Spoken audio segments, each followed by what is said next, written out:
Today, we're talking about some of the biggest mistakes I've made as someone who's been learning how to cook at home for the past few years. If you want to improve your cooking experience overall, don't do the 6 things I'm going to mention in this video. Number 1, not reading the full recipe first. The amount of times I had to stop mid-cooking and wait for something to be ready is I don't even know how many times.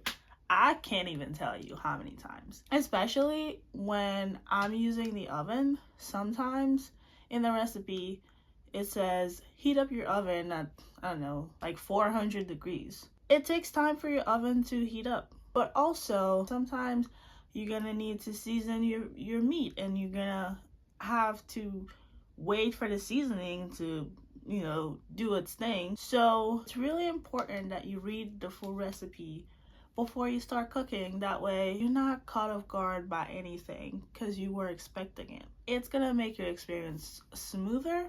You're not going to be running around the kitchen like a chicken with its head cut off.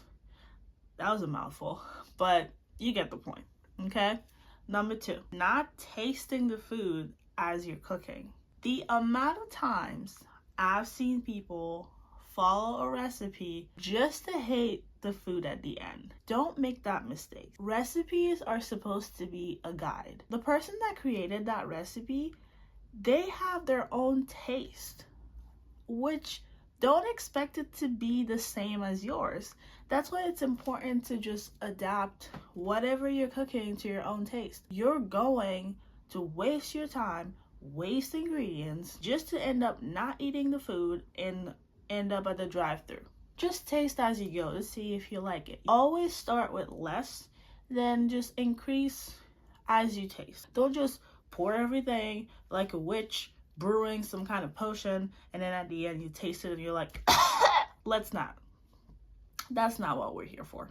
Number 3, using high heat for everything. I used to think that using high heat for everything would just cut my time in the kitchen in half, because high heat, it would cook a lot faster.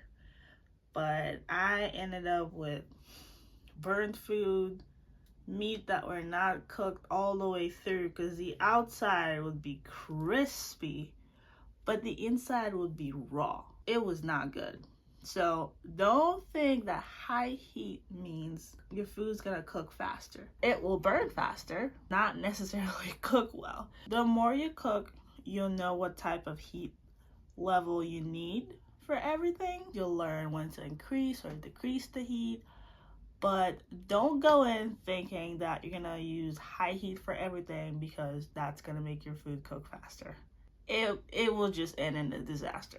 Number 4, trying a new recipe when you're mad hungry or in a rush. This one, listen, it can go 2 ways.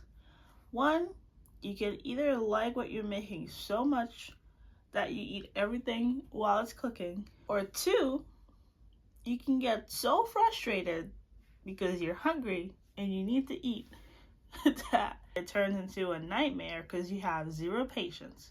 Your stomach is growling, you've had a rough day, and now you want to throw the stove out the window because it's not doing what you want it to do. It's like going to the grocery store on an empty stomach. You're going to be buying everything because your stomach is asking for it.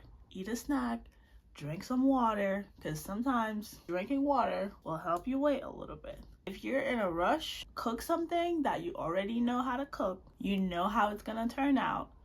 So then you're not rushing everything because you need to leave the house. Just make sure you're not wicked hungry, or that you have time to make it happen. Number 5, not cleaning as you go. Have you ever cooked dinner, then at the end you're looking around your kitchen and it looks like a battlefield? The sink is full of dishes. There's food everywhere. Now that you're done cooking, you have a whole disaster waiting for you. You can avoid that by cleaning as you cook. Let's say I'm peeling veggies. I will put them in a bag, then dump them in the trash can.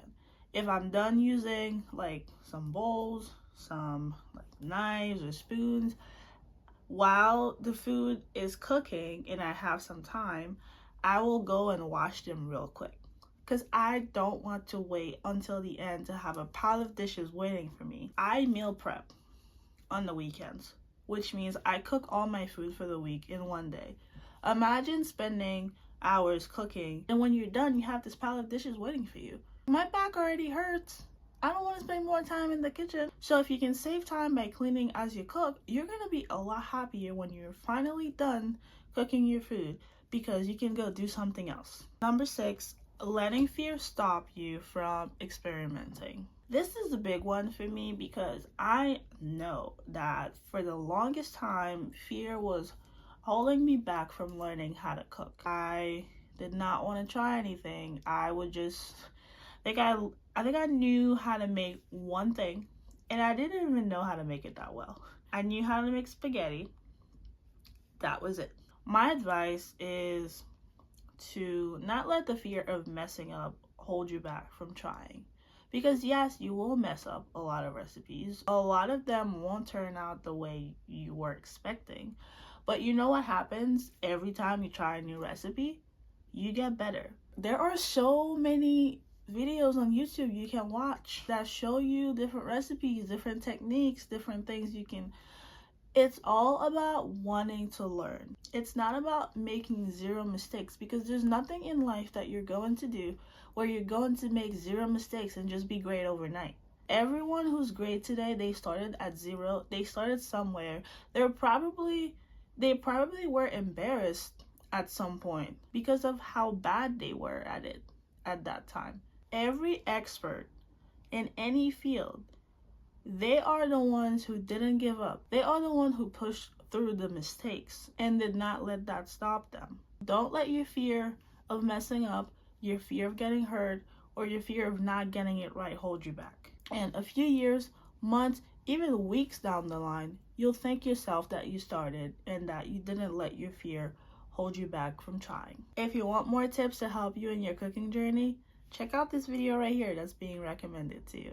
I also have other resources such as free guides in the description box below, so feel free to check them out as well. Thank you for watching, and I'll see you in the next video. Bye for now.